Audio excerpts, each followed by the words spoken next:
The owner of this garden tells me that we're about to be transported into a lush mountain valley. If we were here 5 years ago, we would find that very hard to believe. And yet, here we are.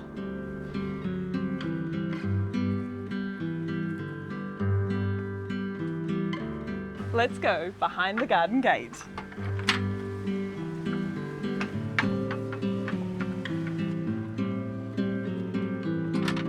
Wow, we really have been transported to a fantasy land.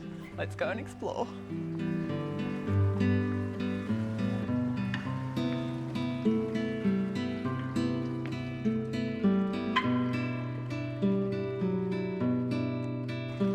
The owner, creator and designer of this incredible space is Alistair Kirkpatrick of Stratis Landscape Architects. When Alistair moved in here 5 years ago, it is so hard to believe that this was a completely flat, barren space. He had to bring in 6 cubic metres of soil by hand to create this undulation and this cascade that you can see and hear throughout the whole garden.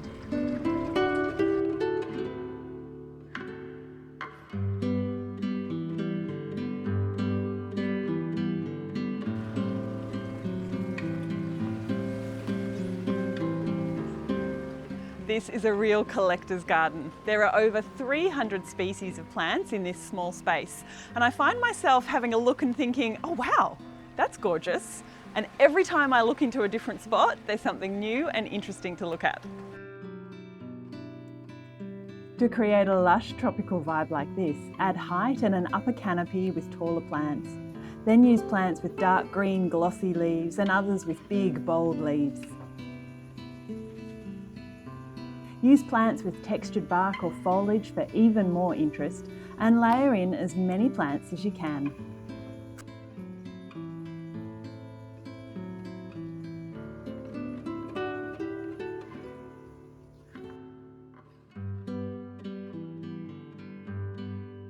This garden is a wonderful example of how if you just let your imagination run a little bit wild, you've got a little bit of whimsical creativity, then you can create anything, even in a really small space. And this is a south-facing backyard, so a lot of people would be put off by that.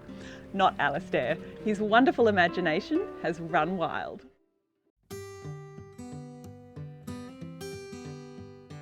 We've actually only explored half of this garden, and there's a pretty-ish little outdoor room over here that I think we need to check out. It includes one of my must-have things that I reckon every garden should have.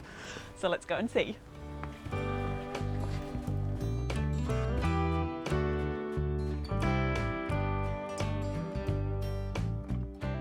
I love how Alistair is not afraid to add more plants. He's used the vertical space really well. Over here you can see the Boston ivy, and this is a form of Boston ivy that's evergreen and non-invasive. This one's about 4 years old, so you can see it's very slow growing. And then to add some interest to the bare trunks, we've got the Tillandsia usinoides, or old man's beard.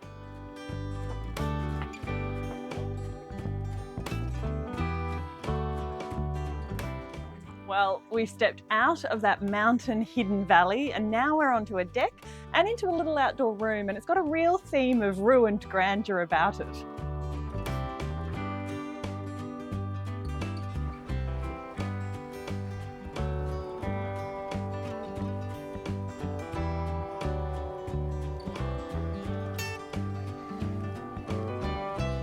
This outdoor room has been created by using some recycled windows to create 2 or even 3 walls. And by the addition of a clear polycarbonate roof, it creates an almost glasshouse effect in here. So it's warm and cozy and inviting.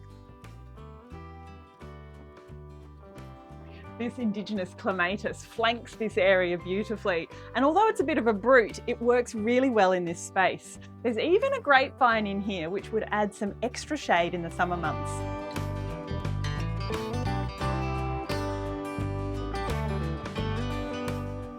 And of course, we have to mention my favourite garden feature of any garden. It's an outdoor tub. And I love the way that Alistair has left this one all rustic and old looking. It really suits the eclectic nature of the space.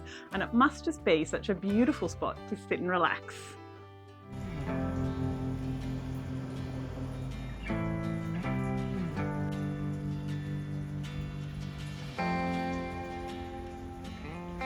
It's definitely a lot warmer in here and protected from the cold wind.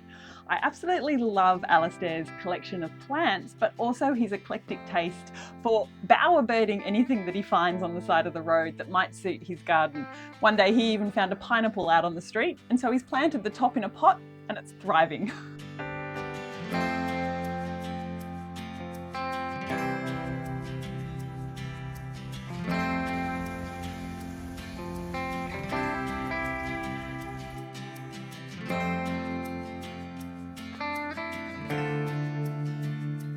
I always get a pang of jealousy when I see a plant thriving in someone else's garden that I've managed to kill. This little strappy dainty plant is called Fairy Lights, and I've managed to kill it at my place. And I reckon it's because I've not given it a wet enough environment. This is growing in an old wok along with some pitcher plants that love really wet feet. So I think that's the key.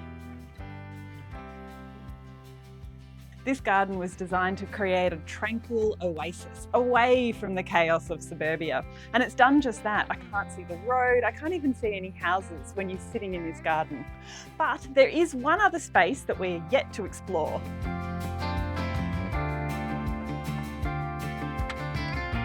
I've stepped out of that private oasis, and this is the common driveway of the units. And this is Alistair's car park. But why would you have a car park when you can have more plants? And this is prime real estate. It faces full northwest. So to take advantage of all that sunshine, Alistair's chosen to grow his veggies, and I can even spot a blueberry plant.